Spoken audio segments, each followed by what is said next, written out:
তিন কুল পরে ঘুমাবেন, তিন কুলের মধ্যে একটা সূরা ইখলাস, একটা সূরা ফালাক, একটা সূরা নাস। কি হবে এটা পড়লে? নবী সাল্লাল্লাহু আলাইহি ওয়াসাল্লাম বলছেন দৃশ্য বা অদৃশ্য, মানে যা দেখা যায় যা দেখা যায় না, এই দৃশ্য অদৃশ্যের জগতের কোনো ক্ষতি তাকে স্পর্শ করবে না। প্রোটেকশন, আল্লাহর পক্ষ থেকে প্রোটেকশন। আর এটা যখন রাতে পড়বেন তখন এভাবে পড়বেন, একবার সূরা ইখলাস কুল হুয়াল্লাহু আহাদ, তারপর সূরা ফালাক কুল আউযু বিরাব্বিল ফালাক, তারপর সূরা নাস কুল আউযু বিরাব্বিন নাস পড়ে দুই হাত একত্রিত করে ফু দিবেন, দিয়ে মাথা থেকে নিয়ে এভাবে পুরো মাথা থেকে নিয়ে পুরো বডি এভাবে মাসাজ করবেন এভাবে, ঠিক আছে?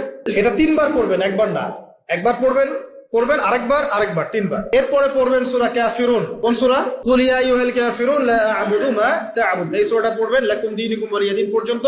কি হবে? আল্লাহর রাসূল সাল্লাল্লাহু আলাইহি ওয়াসাল্লাম বলেন যে রাতের বেলা ঘুমানোর আগে কেউ যদি সূরা কাফিরুন তেলাওয়াত করে ঘুমিয়ে যায়, আল্লাহ পাক ওই ব্যক্তিকে শিরকের পাপ থেকে মুক্ত রাখবেন ইনশাআল্লাহ। আমি অনেক লেকচারে বলেছি, আবার বলছি যে যত মানুষ জাহান্নামে যাবে, হাজারে যে 999 জন মানুষই জাহান্নামে যাবে, তাদের আমলনামার মূল পাপটা হচ্ছে শিরক। কথা বুঝতে পারছেন? এই যে হাজারে যে পুরো 99% মানুষ জাহান্নামে যাচ্ছে, এটা তো হাদিস। তার মধ্যে যারা জাহান্নামে যাবে তাদের আমলনামায় সবচেয়ে কমন যে পাপটা থাকবে সেটা হলো কি? শিরকের পাপ। কারণ শিরক ছাড়া আল্লাহ পাক যে কোনো পাপ তওবা করলেই যাকে ইচ্ছা মাফ করে দিতে পারে। শিরকরত অবস্থায় কোনো মানুষ যদি মারা যায় তাহলে সে ব্যক্তি জাহান্নামে যাবে, এটাই চূড়ান্ত। ইল্লা মাশাআল্লাহ।